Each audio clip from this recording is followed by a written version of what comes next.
शाह सलमान की ज़ेर सदारत सऊदी काबीना का इजलास। गजा में इंसानी हमदर्दी के इकदामात में फाल किरदार को उजागर किया गया। काबीना ने गजा में इसराइली हमले रुकवाने के लिए ममलकत को किरदार को सराहा। इजलास में सऊदी कतर ताल्लुकात पर भी तबादला ख्याल। सऊदी काबीना का अमीर कुवैत के इंतकाल पर ताज़ियत का इजहार।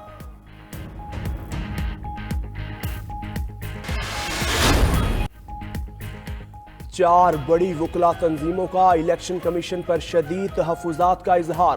पाकिस्तान बार, supreme court bar, Sindh high court bar का चीफ इलेक्शन कमिश्नर के इस्तीफे का मुतालबा। पाकिस्तान बार का तमाम जमातों के लिए यकसा मौक़े की फराहमी पर जोर।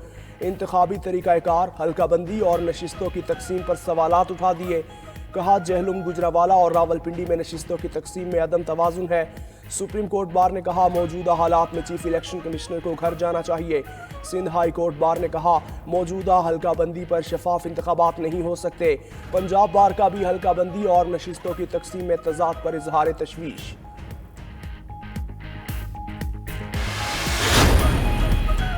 इलेक्शन कमीशन किसी के दबाव या ब्लैकमेलिंग में नहीं आएगा। तर्जुमान का दो टोक बयान। चीफ इलेक्शन कमिश्नर के आबाई जिला में इजाफी नशिस्त बनाने की तरदीद कर दी। तर्जुमान इलेक्शन कमीशन ने कहा कि चीफ इलेक्शन कमिश्नर का आबाई हल्का NA82 सरगोदा है। जिला सरगोदा में कोई इजाफी नशिस्त पैदा नहीं की गई। किसी की ख्वाहिश पर या किसी खास शख्सियत के लिए इजाफी नशिस्त नहीं पैदा की जा सकती। इसी उसूल को जिला हाफिजाबाद में भी मद्देनजर रखा गया। इस्लामाबाद हाई कोर्ट में हल्काबंदी के खिलाफ केस में वकला के दलाइल मुकम्मल। इस्लामाबाद हाई कोर्ट ने मुख्तलिफ अजला में हल्काबंदी से मुताल्लिक केस का फैसला महफूज कर लिया।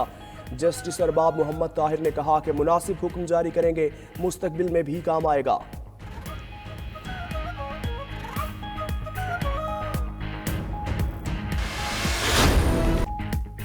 इलेक्शन कमीशन ने निगरान वफाकी मुशीर अहद चीमा को हटाने का हुक्म दे दिया। तहरीरी फैसले में कहा कि अहद चीमा साबिक सियासी हुकूमत का हिस्सा थे। अहद चीमा साफ शफाफ इंतखाबात पर असरअंदाज हो सकते हैं।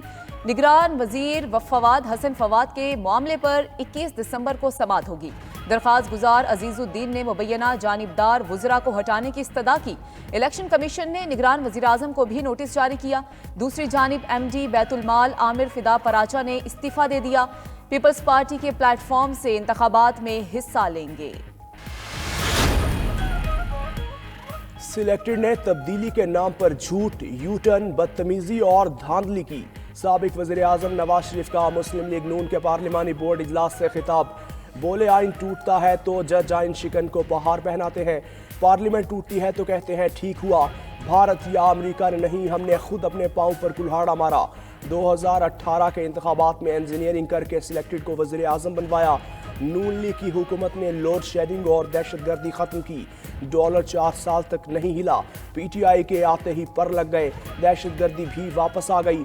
यकीन रखें मुल्क दोबारा मुश्किलात से जरूर निकलेगा। बिलावल भुट्टो जरदारी कहते हैं जुल्फिकार अली भुट्टो को जजेस ने कत्ल किया। भुट्टो के अदालती कत्ल में ब्यूरोक्रेट सहूलतकार थे। रेफरेंस की दोबारा समाअत से उम्मीद है शहीद भुट्टो को इंसाफ मिलेगा। चेयरमैन पीपल्स पार्टी का लाहौर हाई कोर्ट बार में वकला से खिताब। मजीद कहा कि हुकूमत में आकर कोई अमीरुल मोमिनीन बनना चाहता है तो कोई कुछ और। आइन और जमहूरियत सियासतदानों को सिर्फ अपोजिशन में याद आते हैं। रिवायती सियासत को दफन करके नई समत में जाना चाहिए। मुल्क ने आज तक ऐसे हालात का सामना नहीं किया।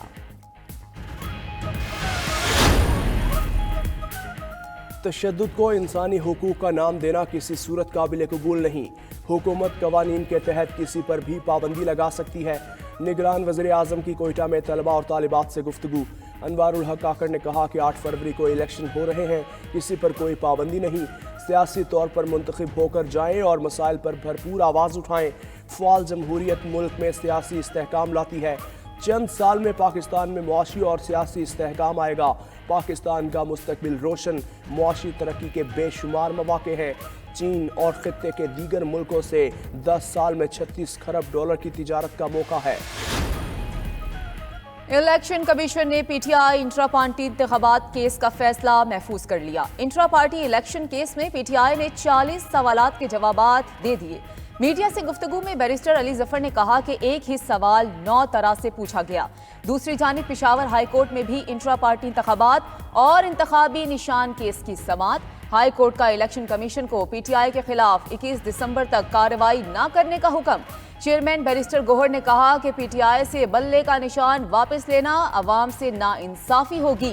पीटीआई के साथ दीगर जमातों जैसा सलूक किया जाए।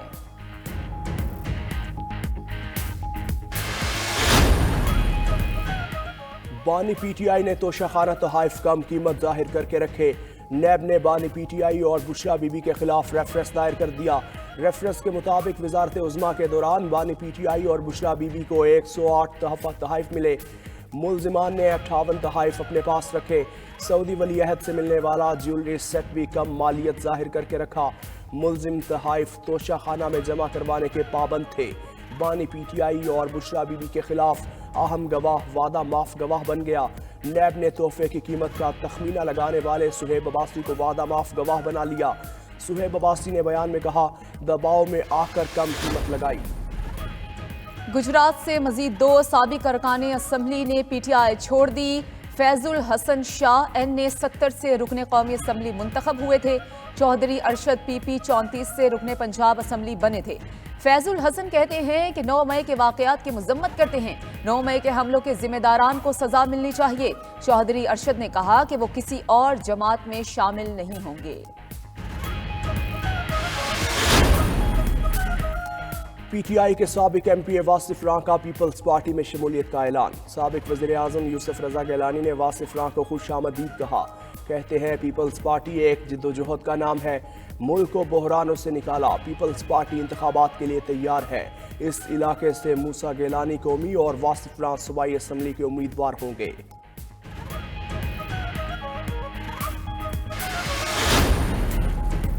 Army chief general Asim Munir का दौरा अमेरिका के दौरान अहम मुलाकातें। आर्मी चीफ का अमेरिकी सेंट्रल कमांड हेडक्वार्टर्स का दौरा। अमेरिकी सेंट्रल कमांड के सरबराह जनरल माइकल E. कोरेला से मुलाकात। बाहमी दिलचस्पी के उमूर और इलाकाई सलामती की सूरत हाल पर तबादला ख्याल। सेंट कॉम और पाक फौज के दरमियान दिफाई तरबियत और राबते बढ़ाने का जायजा लिया। ISPR के मुताबिक आर्मी चीफ ने CENTCOM joint operation centre का भी दौरा किया।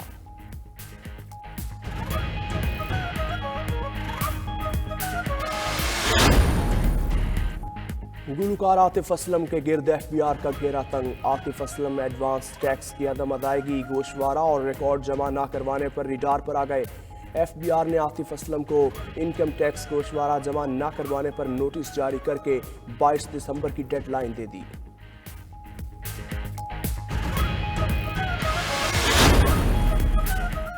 रावलपिंडी सिविल लाइन के इलाके से लापता साबिक पुलिस एहलकार मिल गया। साबिक एहलकार ढेरी हसनाबाद से मिला। गैंग ने भीख मांगने पर लगा रखा था। पुलिस ने गैंग में शामिल 3 औरतों को भी हिरासत में ले लिया। गैंग में 2 बहनें समीना और मरियम भी शामिल। पुलिस के मुताबिक गैंग का ताल्लुक सिंध से है। दीगर मुल्जिमान की गिरफ्तारी के लिए छापे जारी। साबिक पुलिस एहलकार मुस्तकीम खालिद 2016 से लापता था।